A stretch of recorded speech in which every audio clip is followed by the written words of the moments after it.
The small cafe on Pine Street was alive with the usual Saturday morning buzz. Sunlight streamed through the large windows, casting warm patches on the wooden floors. The air smelled of fresh coffee and baked goods. Groups of friends chatted over steaming mugs while others tapped away at laptops or scrolled through phones. Near the back of the cafe stood an old piano. It was more of a decoration than an instrument these days. A vintage piece with yellowed keys that the owner, Tom, had picked up at an estate sale years ago. Most customers barely noticed it anymore, just another piece of the cafe's rustic charm. The bell above the door jingled, but few people looked up. Those who did quickly returned to their conversations, except for a table of college students near the entrance. They nudged each other, eyebrows raised as an elderly man made his way slowly into the cafe. He was tall and thin, with stooped shoulders that spoke of years weighing him down. His clothes, a faded brown suit that hung loosely on his frame, were clean but clearly from another era. White hair stuck out from beneath an old-fashioned hat, and deep lines mapped his face like rivers on an ancient chart. He might have been 70, or perhaps older. It was hard to tell. The old man moved carefully between the tables, leaning slightly on a wooden cane. His eyes didn't match his frail appearance. They were clear and blue, taking in everything around him with an unexpected sharpness. "Look at Grandpa," whispered one of the college students, not quite quietly enough. "Think he wandered away from the nursing home?" Her friends snickered behind their hands. The old man either didn't hear or chose to ignore them. He continued his slow journey across the cafe, heading not toward the counter where customers ordered, but directly toward the piano in the back. Tom, wiping his hands on his apron, noticed the old man's direction and frowned slightly. The piano wasn't really meant to be played. It hadn't been tuned in years. He started to move from behind the counter, ready to redirect the elderly visitor. "Sir," Tom called out, "can I help you with something? Coffee? We've got fresh muffins today." The old man turned slowly toward Tom's voice. For a moment he seemed confused, as if he'd forgotten where he was. Then a small smile lifted the corners of his mouth. "No thank you, young man," he replied, his voice surprisingly strong despite its slight tremor. He gestured toward the piano.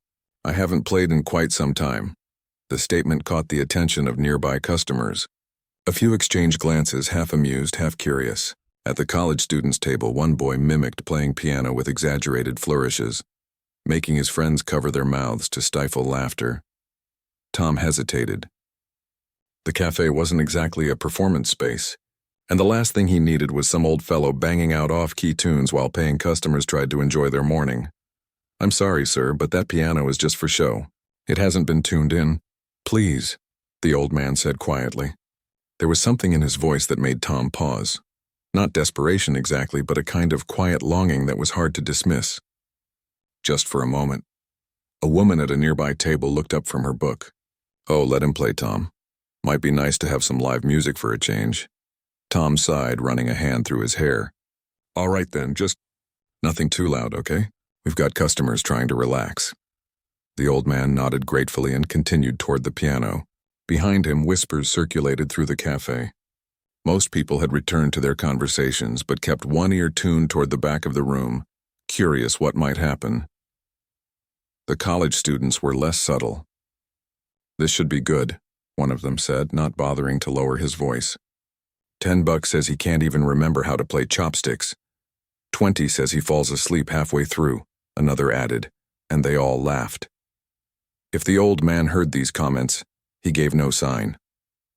He reached the piano and stood before it for a long moment, just looking at it as if it were an old friend he hadn't seen in decades. Gently he set his cane against the wall and removed his hat, revealing a full head of white hair neatly combed. With slow, deliberate movements, he placed the hat on top of the piano. Even this simple action had a certain grace to it, something almost ceremonial. A few more customers glanced up, their interest piqued despite themselves. The old man reached out a hand and lightly touched the piano's wooden surface. His fingers, though wrinkled, were long and elegant. He traced the edge of the instrument, then carefully lifted the keyboard cover, revealing the black and white keys beneath. "Sir, like I said, it hasn't been tuned in ages," Tom called over, a note of apology in his voice. "It probably sounds terrible." The old man nodded but didn't reply. He pulled out the bench and lowered himself onto it with care, wincing slightly as if his joints pained him. For a moment he just sat there staring at the keys. "Oh great, he's forgotten how to play," one of the college students stage whispered, earning more snickers from his friends. An older woman at a corner table shot them a disapproving look, but they didn't notice. They were too busy watching the old man, waiting for the entertainment they expected his failure would provide. The cafe had grown quieter now. More people were watching, their attention drawn by the unusual scene unfolding before them. Some looked curious, others skeptical. A few seemed embarrassed on the old man's behalf, certain they were about to witness something awkward. The old man placed his hands on the keys, and even this movement showed a familiarity, a knowledge of the instrument. His posture changed subtly, his back straightening despite his age, his shoulders squaring. He took a deep breath, closed his eyes for a moment, then opened them again, focusing intently on the keyboard before him. A young woman with bright hair pulled out her phone, angling it to record whatever was about to happen. Her friends leaned in, barely containing their amusement. "Here we go," someone whispered. The old man lifted his hands slightly, poised above the keys. His fingers trembled visibly, whether from age or emotion it was hard to tell. "Maybe someone should help him," a middle-aged customer murmured to his companion. "This is just sad." In that moment, the cafe door opened again, bringing in a gust of cool air and a young couple who paused, sensing the strange atmosphere. They looked around, confused, before spotting the old man at the piano. They quickly found a table, curious about what was happening. The college students were growing impatient. "Come on, Grandpa," one of them called out. "We're dying to hear your greatest hits." A few patrons shot disapproving glances their way, but most were now watching the elderly man with a mixture of curiosity and secondhand embarrassment. Tom had stopped wiping tables and stood with arms crossed, already regretting his decision to allow this. The old man seemed lost in his own world. His fingers hovered over the keys, still trembling. His eyes had taken on a faraway look, as if he were seeing something beyond the cafe walls. One of the college students yawned dramatically. Another checked his watch, and then, after what seemed like an eternity of waiting, the old man's fingers descended toward the keys. A hushed anticipation fell over the cafe. Even those who had been ignoring the scene found themselves holding their breath, waiting for the first notes. The old man's fingers touched the yellowed ivory keys. Everyone waited for the sound. Perhaps a simple melody, or maybe just random notes from hands too stiff to remember what they once knew. The college students leaned forward, phones ready to capture whatever entertainment might follow. No one expected what happened next. No one could have predicted how this ordinary Saturday morning was about to change. No one knew the story behind those aged hands, or the music that had been locked away inside them for far too long. And as the old man's fingers finally pressed down on the first keys, the cafe held its collective breath, unaware that they were about to witness something that would stay with them long after they'd forgotten the taste of that morning's coffee. The first note that filled the cafe was like a drop of rain falling into a still pond. Pure, clear, perfect. Then came another note and another, forming the beginning of a melody that flowed from the old man's fingers with surprising grace. The sound wasn't perfect, the piano was indeed out of tune in places, but somehow that imperfection only added to the beauty of what was happening. The cafe fell silent. Conversation stopped mid-sentence. Phones were lowered. Coffee cups hovered halfway to lips as the unexpected music washed over everyone present. The college students who had been laughing moments before sat frozen, their smirks fading into expressions of surprise. The young woman who had been recording lowered her phone slightly, then raised it again, not wanting to miss what was unfolding. The old man's hands moved across the keys with the confidence of someone who had spent thousands of hours mastering their craft. His fingers, which had trembled before, now moved with purpose and precision. His back remained straight, his eyes half closed as he leaned slightly toward the piano, as if listening not just to the notes he was playing, but to something deeper within them. Tom, the cafe owner, stood with the cleaning rag still in his hand, his mouth slightly open. He had expected random plinking at best, or painful noise at worst. Not this cascade of beauty that was now filling his small business. The music itself was something classical, though few in the room could have named it. It had hints of sadness woven through it, but also moments that sparkled with light like sun breaking through clouds. It was the kind of music that made you feel things you couldn't quite name. A middle-aged woman near the window pulled out a tissue and dabbed at her eyes. Embarrassed but unable to stop the tears that had sprung up unexpectedly, an older man sitting alone nodded slowly in recognition, as if greeting an old friend. The music built gradually, growing more complex. The old man's hands, which had seemed so frail before, now moved with surprising speed and agility. His left hand created a steady heartbeat-like rhythm while his right painted melodies above it. Occasionally, both hands would come together in powerful chords that somehow didn't sound harsh despite the piano's untuned state. One of the college students, the one who had been the loudest in his mockery, slowly slipped his phone back into his pocket. His face had reddened slightly, and he couldn't quite meet the eyes of his friends. Another in the group mouthed a silent wow, all traces of amusement gone. A young couple who had been arguing in hushed tones before the music began now sat in silence, their hands finding each other across the table. The man squeezed the woman's hand gently, and she returned the pressure, their disagreement forgotten for the moment. Outside, pedestrians who had been passing by slowed their steps, drawn by the music spilling out from the cafe's open windows. A few stepped inside, standing quietly by the door, unwilling to interrupt the unexpected performance but unable to walk away from it. The old man himself seemed transformed. The stoop in his shoulders had straightened, the lines on his face softened. His eyes remained focused on the keys, but there was a light in them now that hadn't been there before. A spark of something that went beyond concentration, something like joy mingled with deep emotion. As the piece reached its middle section, the tempo changed, becoming slower, more reflective. The notes seemed to hang in the air longer, each one telling part of a story that everyone felt, but no one could quite put into words. A heavy-set man in a business suit who had been typing furiously on his laptop closed it quietly and leaned back in his chair, his eyes closing as he let the music wash over him. A mother who had been trying to keep her restless toddler entertained found that the child was now sitting still, watching the old man with wide, curious eyes. The music had done what nothing else could. It had united the room full of strangers in a shared experience, a moment of unexpected beauty in an ordinary day. As the piece continued, something strange happened. People began to notice things they hadn't before. The way sunlight created patterns on the wooden floor, the smell of coffee and cinnamon in the air, the expressions on the faces of those around them, not strangers anymore, but fellow listeners, companions in this unexpected journey. Tom had long forgotten about wiping tables. He had moved to stand near the counter, arms crossed not in impatience now but in wonder. He found himself wondering about this old man who had wandered into his cafe. Who was he? Where had he learned to play like this? Why was someone with such obvious talent wearing such worn clothes and walking with a cane? One of the regular customers, an older woman who came in almost every day for her morning tea, leaned toward Tom and whispered, "I think I've seen him before, a long time ago. I can't quite place where."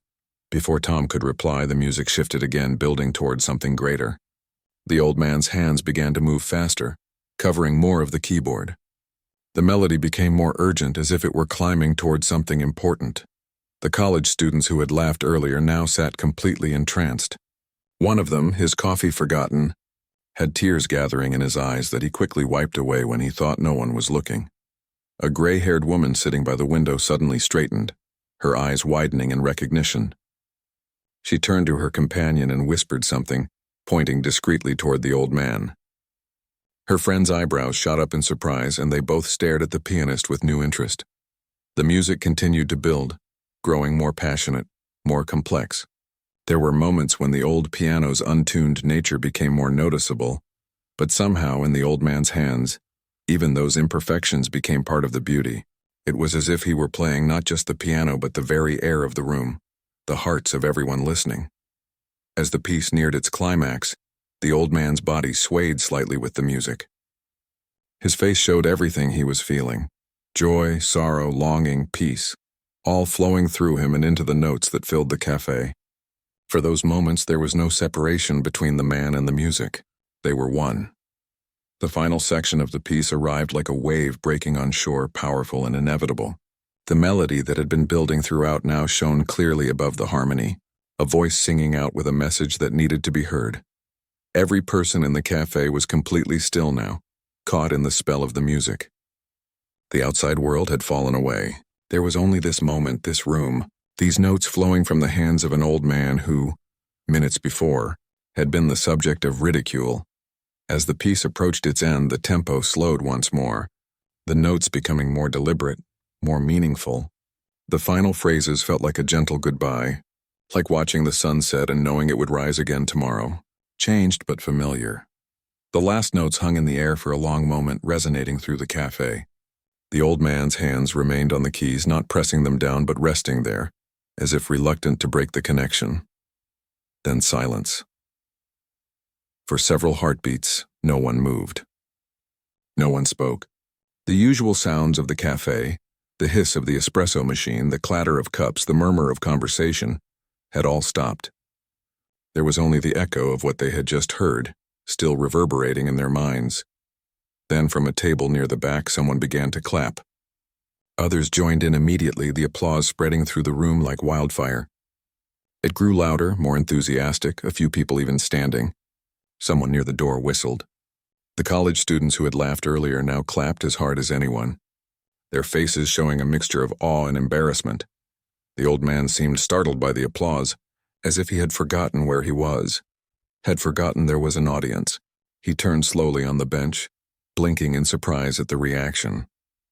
A slight flush colored his pale cheeks, and he lowered his head in a small, humble nod of acknowledgement. As the applause continued, Tom made his way through the tables toward the piano. His face showed a complicated mix of emotions, amazement, curiosity, and something like regret for his earlier reluctance. The cafe had changed. The air felt different. The people were different. Something had happened here that no one had expected when they walked through the door that morning. And the old man, his hands now resting quietly in his lap, looked up at the approaching cafe owner with eyes that held secrets yet to be revealed. As the applause gradually died down, Tom reached the piano. He stood there for a moment, searching for the right words. "Sir, that was..." He shook his head, at a loss. That was incredible. "I've never heard anyone play like that." The old man looked up with a small smile. "Thank you for letting me use your piano. It's been a while since I've played for anyone."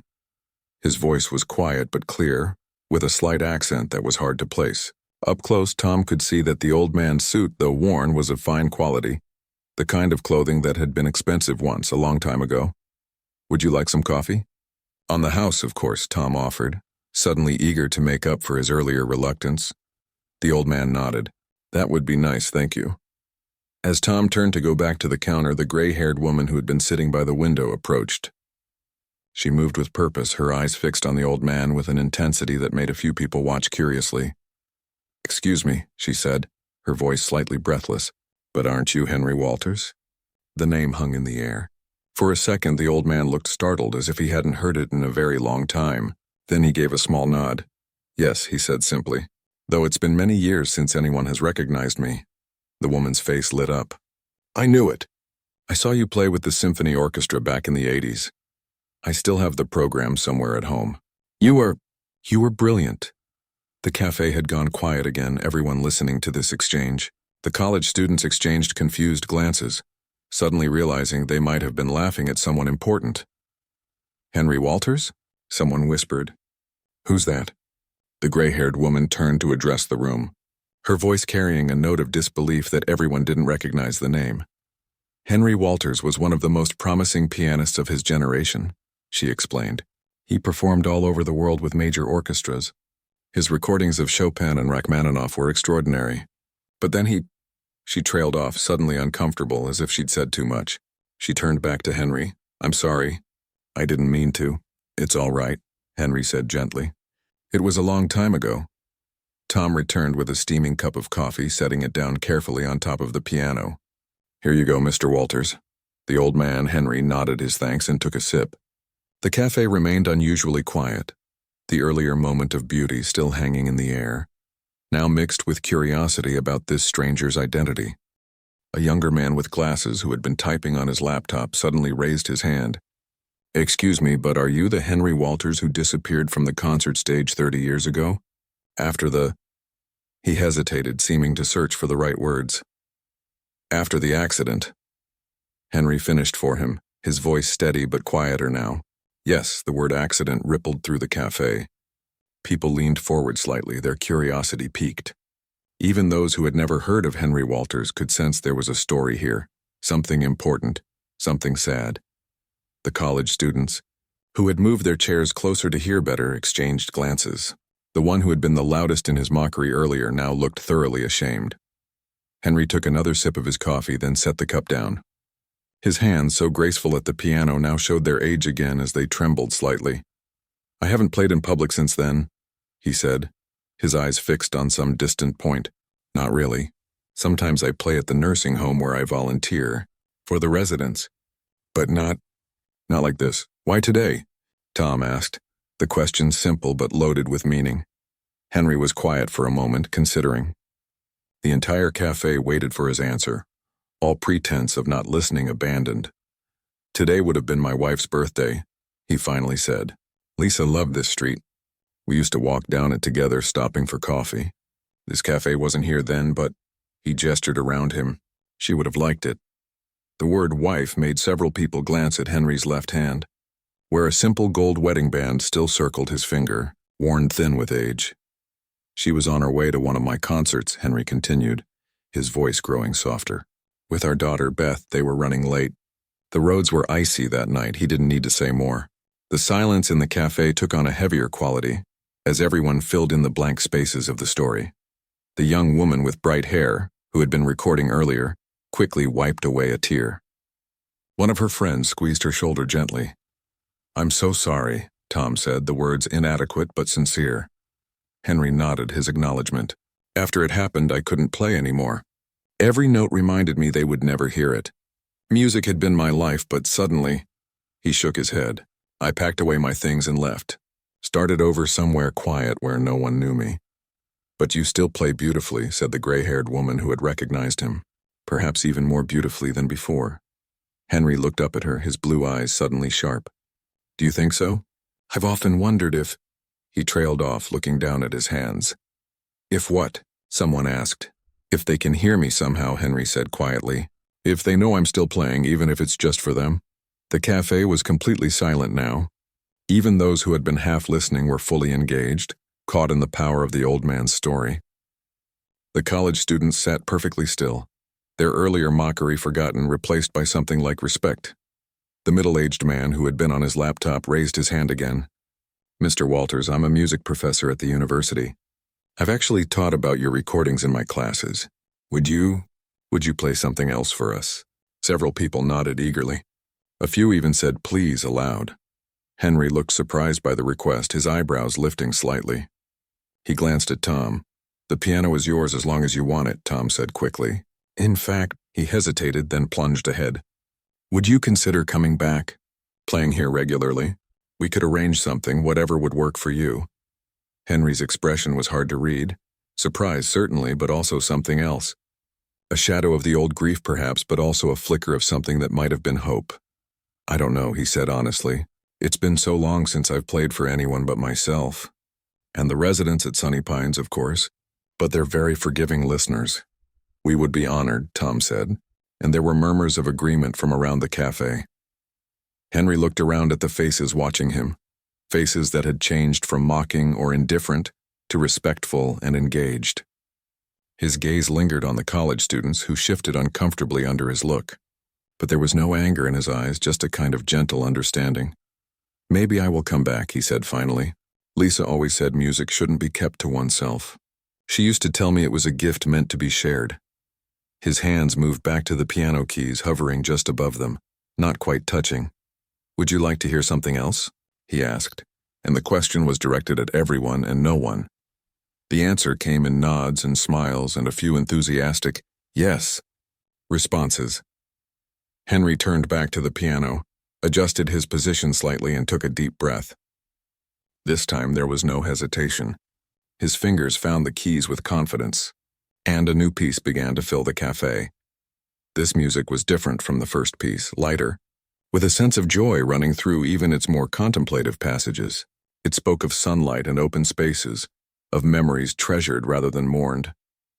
As he played, a young couple came through the door of the cafe, pausing in surprise at the scene before them. Tom gestured them in with a smile, pointing them toward an empty table near the window. Outside, more passers-by slowed their steps, some deciding to come in, others simply standing outside to listen through the open windows. Word was beginning to spread up and down the street about the old pianist in Tom's cafe, and as the music flowed out into the world, something was changing in Henry Walters, something you could see in the set of his shoulders, in the slight smile playing around his mouth.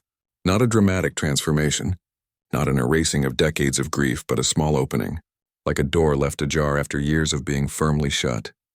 He played on, his fingers dancing across the keys, telling a story that had no words but that everyone somehow understood.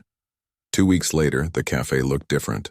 A small, handwritten sign had appeared on the door. Live Piano, Tuesdays and Thursdays, 10 a.m.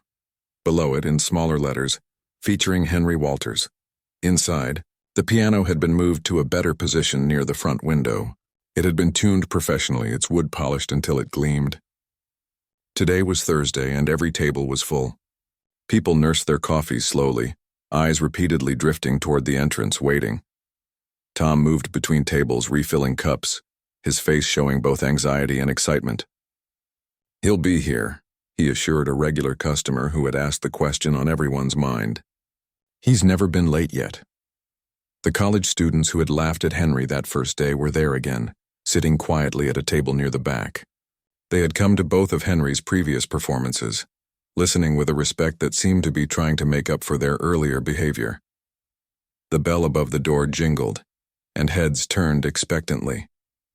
But it was only a middle-aged woman who paused, looking embarrassed by the attention. Before hurrying to the counter, 10 o'clock came and went. 10:15. People began to exchange worried glances. "Maybe he's not feeling well," someone suggested.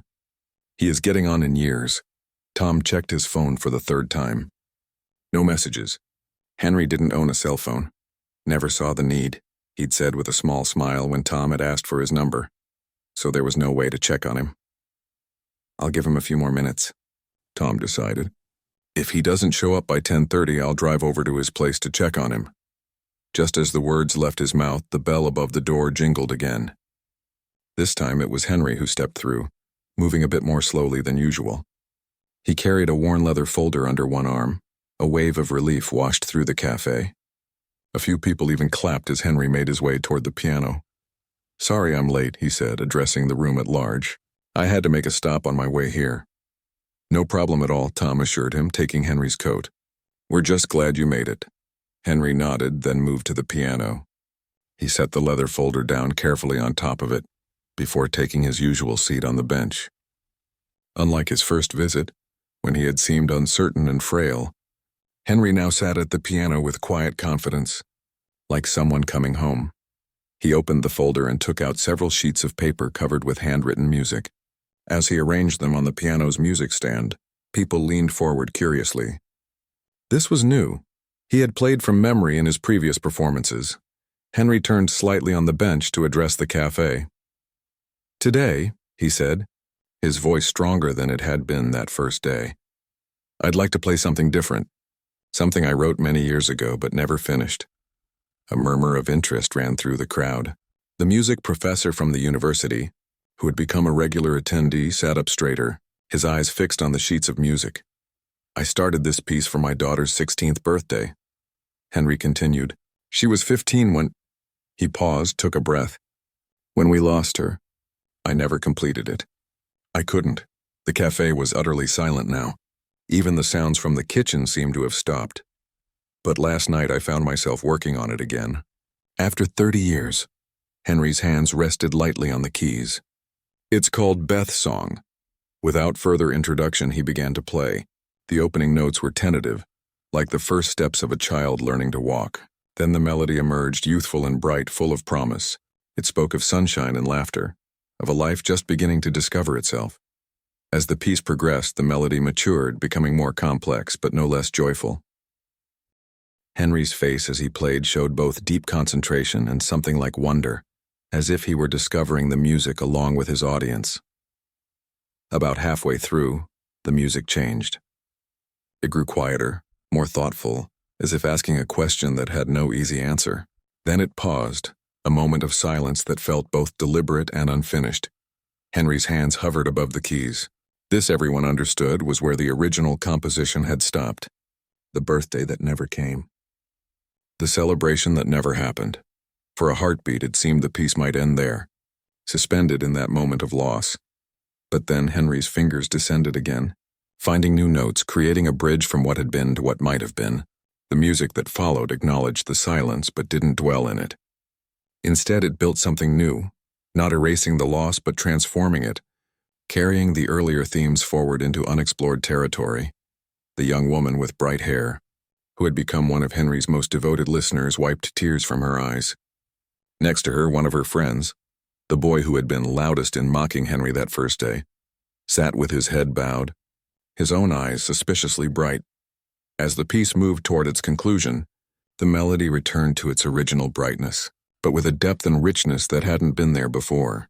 It was as if the music itself had grown up, had lived and loved and lost, but had found its way back to joy. The final notes lingered in the air like a blessing. When silence fell, no one moved to applaud immediately. The moment felt too personal, too precious for such a response. Henry sat quietly at the piano, his hands now resting in his lap. There was a sense of peace about him that was new, not the absence of grief, but grief that had finally found its voice. After a long moment, the applause began, gentle at first, then building, until the small cafe seemed to vibrate with it.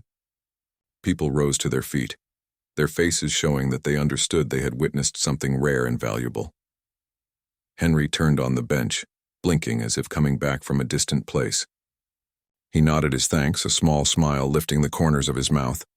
As the applause continued, the bell above the door jingled again, barely audible over the noise. A woman stepped inside, tall and elegant with silver hair cut in a stylish bob. She stood watching the scene, her eyes finding Henry immediately. The applause gradually died down as people became aware of the newcomer. Henry, following their gaze, turned toward the door. The change that came over his face was remarkable. Surprise, disbelief, and something like recognition chased across his features. "Lily?" he said, the name barely audible. The woman smiled, her eyes shining with tears. "Hello, Henry. It's been a long time." Henry rose from the piano bench, moving toward her with more energy than anyone had seen from him before. "How did you find me? I thought you were still in Europe." "I was," she said, "until last month. Then I saw a video someone posted online, an old man playing piano in a cafe. I knew it was you immediately." She glanced around at the curious faces watching them.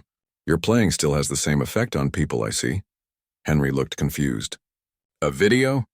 Tom stepped forward. "I'm afraid that's my fault. I posted a clip from your first performance on the cafe's social media page. It's had thousands of views. I should have asked your permission." Henry waved away the apology, his attention still fixed on the woman. "This is Lily Chen," he told Tom, though his words were loud enough for everyone to hear. "She was We were engaged to be married," Lily finished for him. "Before Henry met Lisa, we were very young." The cafe had gone quiet again, everyone listening unabashedly to this unexpected new chapter in Henry's story. "After I heard what happened to Lisa and Beth," Lily continued, her voice softening, "I wrote to you. Many letters. They all came back unopened. I moved," Henry said simply. "I couldn't stay in that house. Too many memories." Lily nodded. "I understood.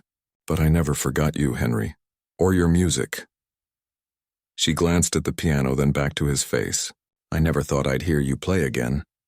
Something passed between them, a current of shared history, of things unsaid but understood. "I'm glad I was wrong," Lily said, her smile warming her entire face. Henry stood there, seeming unsure of what to do next. Then, with a decisiveness that surprised everyone who had come to know him as gentle and hesitant, he stepped forward and took Lily's hand. "Would you like some coffee?" he asked. "Tom makes the best in the city." "I'd like that very much," Lily replied.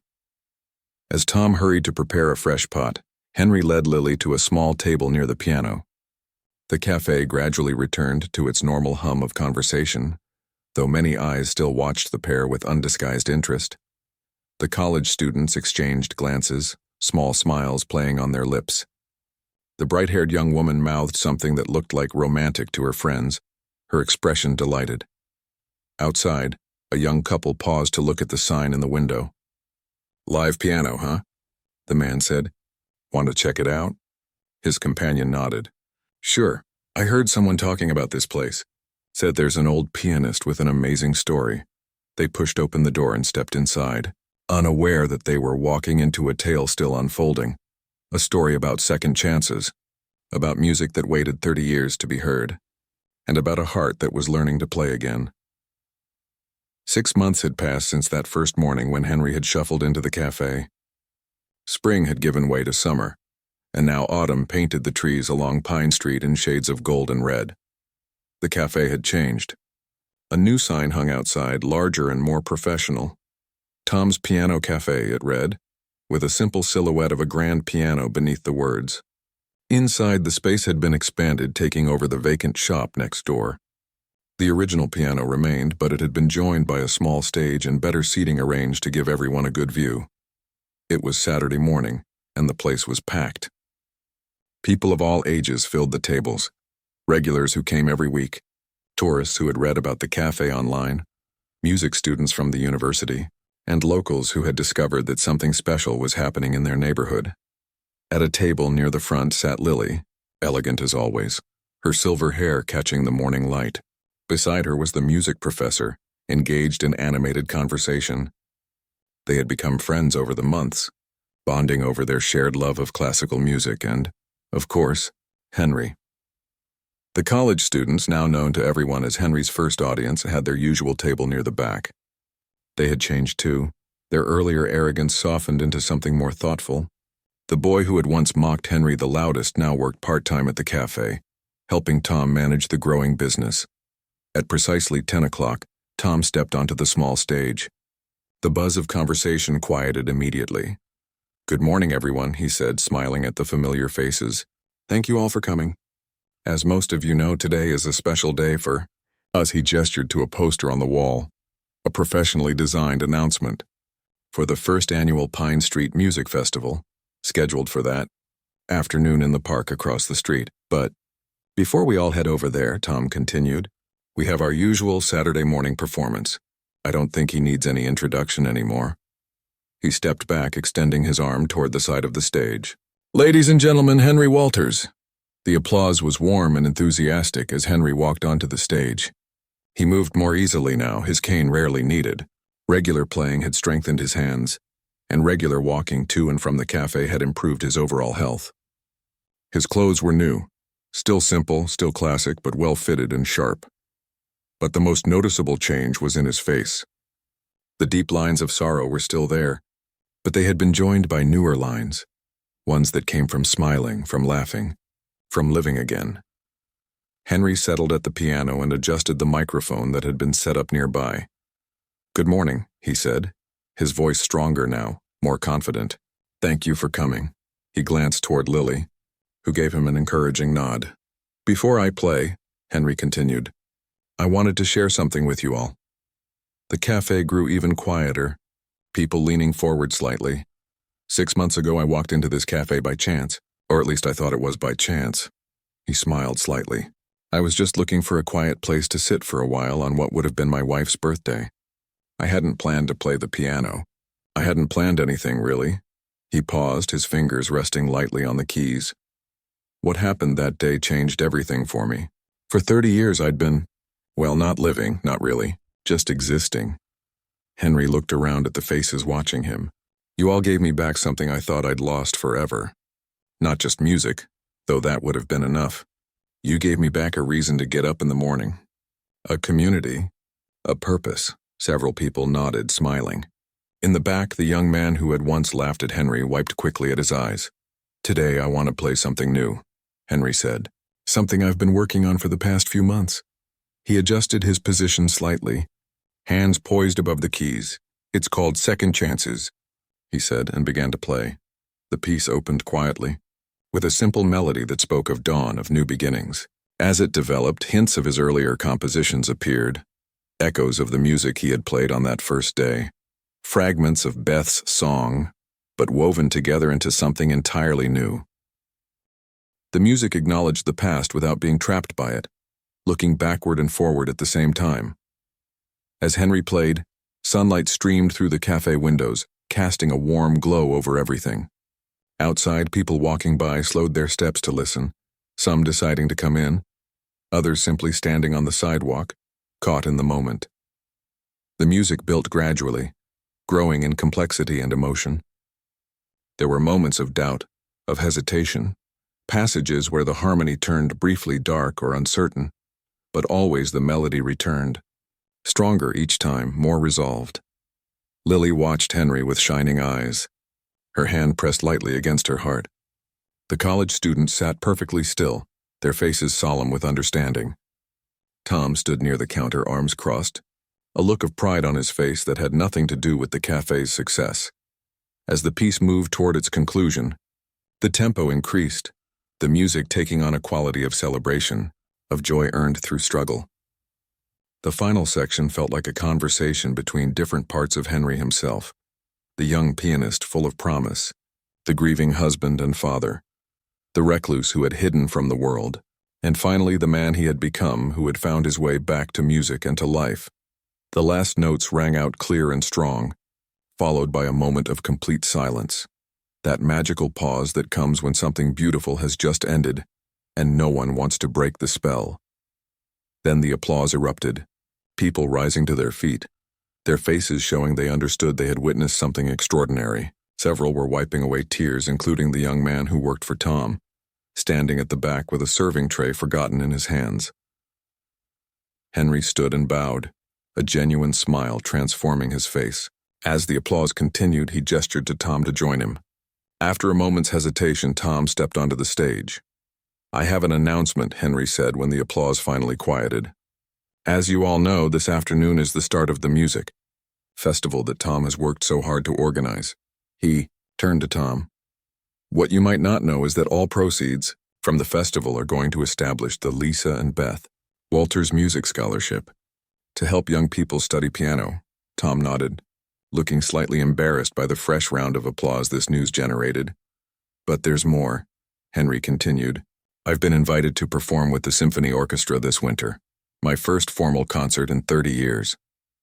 Gasps and cheers filled the cafe. Lily clapped her hands together in delight. "And," Henry said, raising his voice slightly to be heard over the reaction, "I've decided to accept." The noise level in the cafe made further speech impossible for several moments.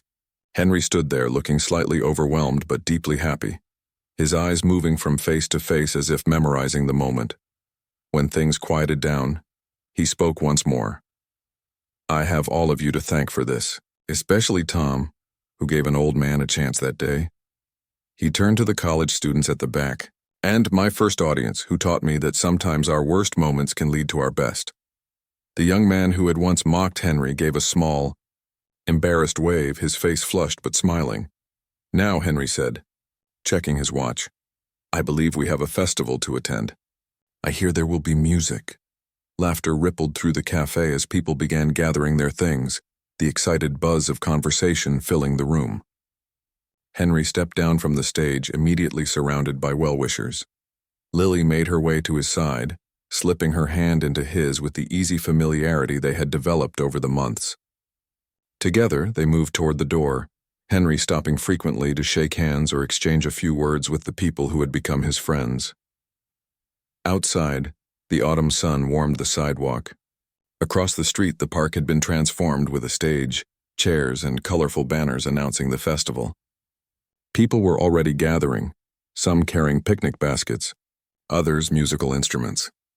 As Henry and Lily crossed the street, followed by the crowd from the cafe, a young girl ran up to them. "Holding a program, Mr. Walters," she said breathlessly. "Would you sign this for me? I'm learning piano too." Henry smiled, taking the pen she offered. "What's your name?" "Rose," she replied. "I'm going to play in the student showcase later." "Well, Rose," Henry said, handing back the signed program, I'll make sure to be in the front row." The girl beamed, then darted back to her waiting parents, waving the program triumphantly. Henry watched her go, a look of gentle wonder on his face. "Life is strange, isn't it?" he said to Lily.